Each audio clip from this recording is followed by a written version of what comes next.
Ride along each week as we share proven strategies to strengthen your business, energize your team, and create the business success you've been dreaming about. And now, here's your host, Rich Allen. Do your vendors and suppliers know and respect your performance standards? Welcome to the Ultimate Business Tune-Up Podcast, where our one and only goal is to help you tune up your business so you can have the long-lasting success and fulfillment that comes from owning a solid, profitable, and sustainable business. Each week we dive deep into a single topic related to improving your business, improving your team engagement, or improving your relationship with your customers. This week, I want to discuss those relationships and arrangements you have with individuals and companies that are not formally part of your team. As more and more businesses narrow their focus to become experts in one specific thing, they oftentimes make the decision to outsource some of their non-core activities. The idea is that by not having to do everything, they can get really good at the one or two things that they can become experts in. It's a solid concept with many great advantages, so long as you're getting the kind of support and assistance that you and your customers need and expect from those who are outside your business. That's why my question for you this week is, do your vendors and suppliers know and respect your performance standards? It seems like this would be a no-brainer topic, one that's easily managed without hesitation or discussion. But my experience has proven that unless this is explicitly discussed with your vendors and suppliers, they will default to their standards even when they may be much lower than yours. And when this happens, the burden and the disappointment ends up squarely on your customers or your prospects. Let me give you a few real examples to make my point. A home remodeling company relies heavily on subcontractors to do the work on their customers' homes. While a specific subcontractor does excellent work while working with speed and efficiency, they rarely show up on the job site when they're expected, and they leave the work area a mess when they leave for the day. An insurance carrier makes the commitment to work with an independent insurance agency, but when the insurance agents who are selling the insurance policies to their customers call for a quote, they are routinely faced with a rude, unhelpful customer service rep who takes nearly a week to respond to routine requests. An engineering firm outsources their HR services so they can focus their attention on their clients' engineering needs, only to find that their outsourced HR rep is unresponsive, not proactive, and treats their team members as if they're just one of the thousands of employees who are interrupting their think time. I could go on and on. The examples of less than impressive outsourced support is endless, which causes many business owners to get frustrated, question their decision on using an outside vendor, and oftentimes can cause them to lose business, lose employees, or lose their mind. Does any of this sound familiar to you? It's very likely that you could add your own unique story of how a vendor or supplier has disrupted your business because their standards were set well below those you've set for your core team. So what's the solution? Clearly, the reason you've chosen to have someone outside your organization handle a particular activity or process is that you don't want to have your team members messing around with it. Or it may be that you've outsourced the function or activity because someone else can do it cheaper than you could do it internally. That's all well and good, so long as it doesn't become a distraction or a deterrent from getting more business and keeping the customers you already have more satisfied and certainly not less satisfied. Every time this topic comes up with my clients, and it comes up often, I make the same recommendation. And I'm going to share that same recommendation with you today. My strong recommendation is that you treat your suppliers and vendors as if they were team members. When I say that, I'm sure you instantly had some thoughts that ran through your head. Thoughts like, how can I do that? They're not on my payroll.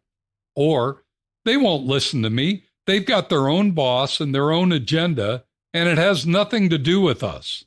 Or, we're just a small player like a gnat on a buffalo, and if we make a fuss, they drop us like a hot rock.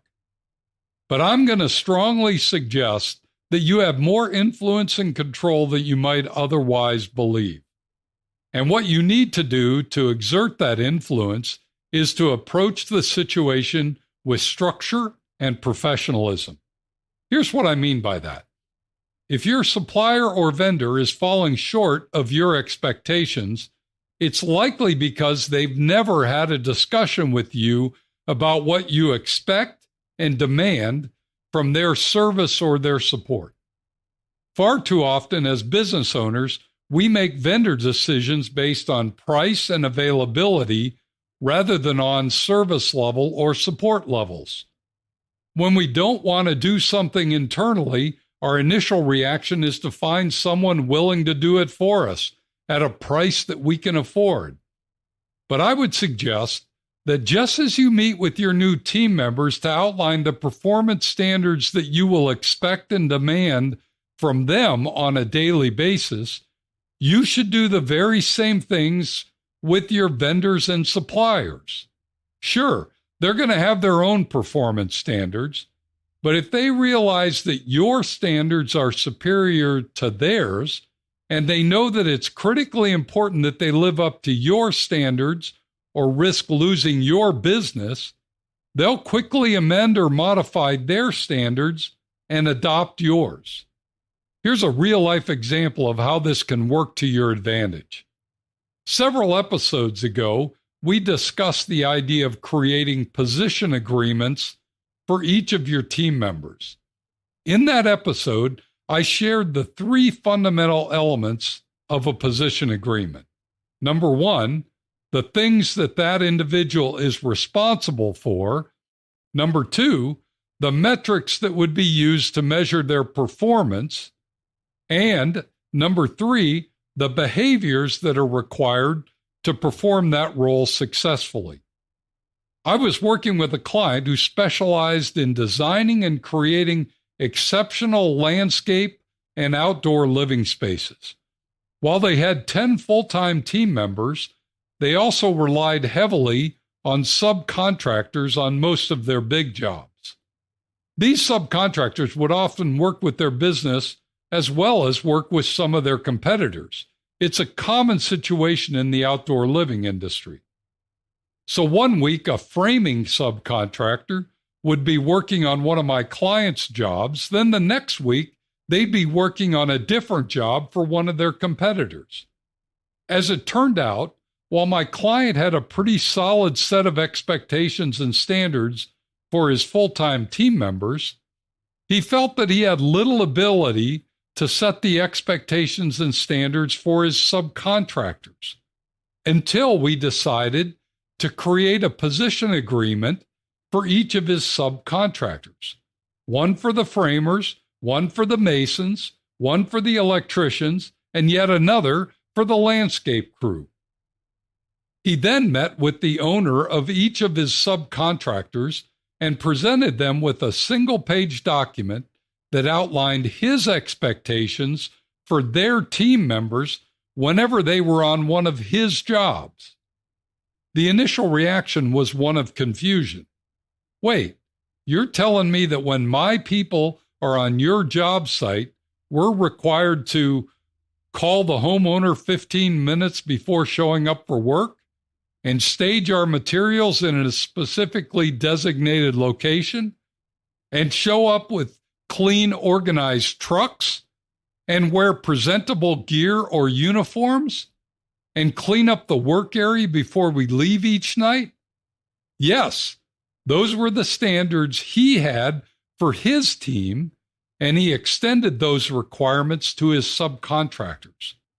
In the end, even though he got some initial pushback, the subcontractors that he wanted to work with were those who were willing to step up to his standards and expectations when doing business with his customers.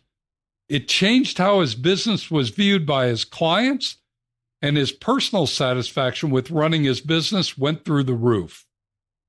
If you haven't created position agreements for your vendors and suppliers, perhaps you should consider it. Unless and until you share your expectations and standards with them, they'll live up to their own standards, and you'll run the risk of turning off your prospects and disappointing your customers. And no one wants that. As always, if you have specific questions or would like to bounce around some thoughts on this topic, please don't hesitate to reach out and ask. Anyone and everyone who engages with your prospects and customers should be living up to your standards. It's one of the big benefits of owning your own business. Don't leave this to chance. And thanks for sharing this podcast episode with your fellow business owners. We all want to please our most difficult customers, and to do that well, we've got to get everyone on our team representing our brand in the right way. Thanks for joining me today. Be sure to tune in next week when we're going to discuss the power of positivity. You won't want to miss it. Meanwhile, if you have a question, suggestion, or would simply like to connect, shoot me an email at rich@tourtoprofit.com. Now go make it a great week, and whatever you do, ride hard. Thank you for listening to the Ultimate Business Tune-Up. Make sure you subscribe so you don't miss any future episodes. In the meantime, find more resources at tourtoprofit.com and connect with Rich by sending a message to rich@tourtoprofit.com. Until next time, ride hard.